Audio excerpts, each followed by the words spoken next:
Next matchup, late games, afternoon games. We got ourselves the Bengals taking on the Seahawks. 4:05 Seattle. The Hawks are minus 9.5, totals 44. We're seeing significant movement toward Seattle and movement toward the under. Seattle opened 7.5 all the way up to 9.5.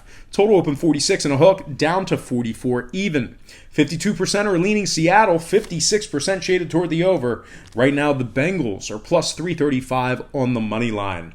We have Andy Dalton for the Bengals, Russell Wilson for Seattle. Wilson completed 65.6% of his passes last year. He threw for 35 touchdowns and just 7 interceptions. Now, Andy Dalton on the other side, he threw 11 picks. He was sacked over 20 times. Looks like I can't see what I wrote down, either 21 or 27. But regardless, he was sacked over 20 times last year. Now, Seattle, they finished second in the NFC West at 10-6, but they did earn themselves a playoff bid. They lost to Dallas in the wild card round by 2. They could have won that one. That was a tough loss. Regardless, the Seahawks are 5-2 against the spread in their final 7 games last year. 5-0 straight up in their last 5 at home. They ranked 8th in scoring last year, putting up 27 points per contest on average. Now, Cincinnati on the other side, they ranked dead last in yards allowed. They gave up 414 yards per game last year.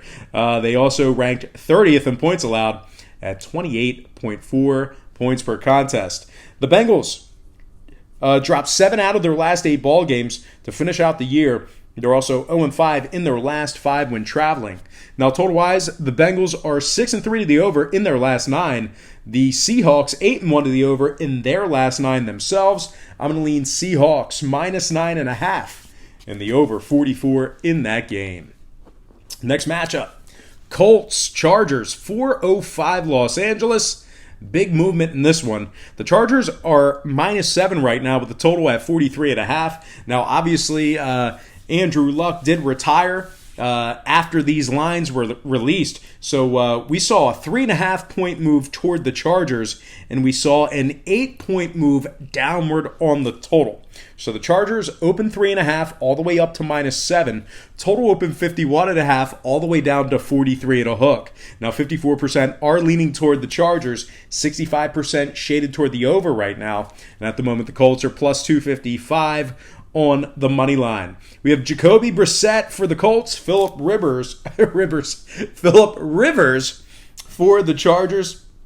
He's he completed 68.3% of his passes last year. He threw for well over 4,000 yards, actually 4,308 to be exact, and he tossed 32 touchdown passes in the regular season. The Chargers finished second in the NFC West last year, 12-4. They did defeat Baltimore in that wild card round, and even though it was kind of a close score, wasn't that close. Baltimore peeled off a couple scores there late, but that was a thorough domination by the Chargers. The Chargers, they put up 27 points per contest on average last year, which is 7th in the NFL.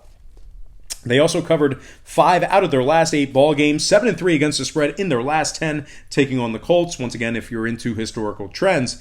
Now, Indy, they failed to cover in 7 out of their last 9, taking on the Chargers. I pretty much just said that. So with all that said and done, I'm going to lean Chargers minus 7 and the over 43.5 in that game. Next matchup, Giants, Cowboys, 425 Dallas. The Cowboys are minus 7, totals 45.5. We saw about a 0.5 point fade of Dallas in the early wagering. We also saw movement downward on the total. Dallas opened 7.5 down to minus 7. Total open 46.5 down to 45 and a hook. 55% are leaning New York, 59% shaded toward the under. Right now, the G-men are plus 255 on the money line. We have Peyton Manning on opening day. Dak Prescott for the Cowboys. Prescott, believe it or not, he did complete 67.7% of his passes last year. He almost eclipsed 4,000 yards. He finished with 38.85 in the regular season. Now, Manning on the other side was sacked 47 times last year. Dallas finished first in the NFC East at 10-6. They beat Seattle in the wild card round 24-22 at home. Dallas 8-2 straight up in their last 10, 5-0 straight up in their last 5 at home.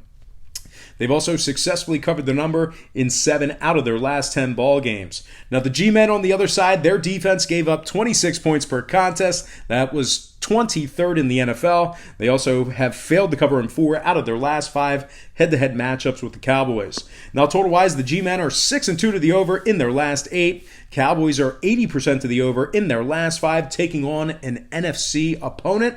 Give me the Cowboys -7 and the over 45.5 in that game. Next matchup, Lions, Cardinals, 425 Arizona. The Lions are -2.5, totals 47 and a hook. We're seeing movement toward Detroit and a pretty significant movement upward on the total. The Lions open -1 up to -2.5. Total open 44 and a hook all the way up to 47 and a half. 62% are leaning Lions, 55% shaded toward the under. Right now, the Cardinals are +120 on the money line.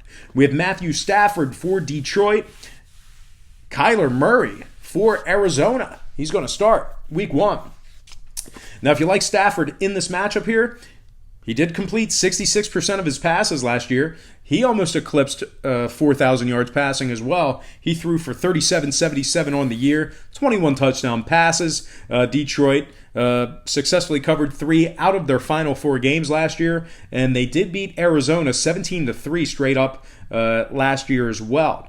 Now the Cardinals, obviously they got a new QB, very young guy. Their defense, not so firm against the run as well. Their defense gave up 155 rush yards a game last year. When it comes to the number, Detroit is 7-0 to the under in their last 7. They also are 9-1 to the under in their last 10. So with all that in mind, I'm going to lean Detroit -2.5 and the under 47 and a hook in that game. Next matchup, we have the what do we have here? 49ers taking on the Bucs, 425 Tampa Bay. The Bucs are -1, totals 49.5. We saw a 1-point fade of Tampa Bay and a 1-point move upward on the total. The Bucs open -2 down to -1. Total open 48.5 up to 49 and a hook. 61% are leaning 49ers, 51% shaded toward the under. Right now, San Fran is +$1, pretty much getting even money for some money line cash. Now, Jimmy G is back. We got Garoppolo for the Niners, Jameis Winston for the Bucs. Believe it or not, Jameis Winston completed 65% of his passes last year in his limited action, and he was only 8 yards shy of eclipsing 3,000 yards. He threw for 29.92 last year. Tampa Bay successfully covered the number in 6 out of their final 7 ball games. Meanwhile, this Niner defense allowed 27 points per contest, which put them at 28th in the NFL. Now, total-wise, Tampa Bay went 5-1 to the under in their final 6 games at home last year. I'm going to lean Tampa Bay -1 and the under 49.5 in that contest. Next matchup, Sunday night, primetime game, Pittsburgh taking on New England, 8:20 Foxborough. The Patriots are -6, totals 51. We actually saw a 0.5 point fade of New England and a 2-point move downward on the total. The Pats open 6.5 down to -6. Total open 53 down to 51 even. 54% of the consensus is leaning toward Pittsburgh. 55% shaded toward the over. Right now the Steelers are +220 for some money line cash. We got Big Ben for the Steelers, Tom Brady for New England. Brady completed 66% of his passes last year, 4,300 yards and change. He also threw for 29 touchdown passes in the regular season. He is your reigning Super Bowl champion. Now, Big Ben on the other side, I'm not going to trash him because he completed 67% of his passes. He led the NFL in passing yards. He threw for 5,129 yards in the regular season and 34 touchdown passes as well. But regardless of this great quarterback matchup. I think the Steelers lost too many weapons. They've also failed to cover in 4 out of their final 6 games last year. They went 2-4 straight up in those same ball games as well. They missed the playoffs. They pretty much had their destiny in their own hands the weeks leading up to Week 17. They're also just 1-5 straight up in their last 6, taking on the Pats. And speaking of the Pats, once again, Super Bowl champions. They're 16-0 straight up in their last 16 in Foxborough. They haven't lost at home since, 2017? Something like that. They also successfully covered the number in 7 out of their last 10, taking on the Steelers. And when it comes to the total, the Pats are 6-40 to the under in their last 10, taking on Pittsburgh. They're also 70% to the under in their final 10 games last season. Now the Steelers, 5-2 to the under in their last 7. I'm going to lean Patriots -6 and the under 51 in that game. All right, let's go ahead and sneak into our Monday night doubleheader, beginning with the Texans at the Saints, 7-10 New Orleans. The Saints are -7, totals 53. We saw a half a point fade of New Orleans and movement downward on the total. The Saints opened 7.5 down to -7. Total opened 53.5 down to 53. 51% are leaning New Orleans, 61% shaded toward the over. Right now, Houston is plus 255 on the money line. We have Watson for Houston, Breeze for the Saints. Drew Brees, completed 74% of his passes last year. He also threw for 3,992 yards. He also threw 32 touchdown passes in the regular season. The Saints finished first in the NFC South at 13-3. They were 6-2 straight up at home in the regular season. They finished third in scoring at 32 points per contest. They also finished 6th in rushing at 127 yards per contest. Now, the Texans on the other side failed to cover in 4 out of their final 5 games last year. They're also 0-5 against the spread in their last 5, taking on an NFC opponent. They finished 28th in passing yards allowed on the defensive side of things as well. When it comes to the number, Houston's 4-2 to the under in their last 6. The Saints are 7-2 to the under in their final 9. I'm going to lean Saints -7 and the under 53 in that game. And we're going to slide into our next and final matchup for the show. It is going to be Broncos-Raiders, 10-20 Oakland. We have ourselves a good old-fashioned pick'em contest in this game. The total at 43. Now, we did see a 3-point fade of Oakland. They actually opened this matchup as the favorite. No movement on the total as of yet. Oakland opened -3, down to a pick'em. Total open and remains at 43. 56% are leaning toward the Raiders, 58% shaded toward the over. We got Joe Flacco for the Broncos, and of course we have Carr for Oakland.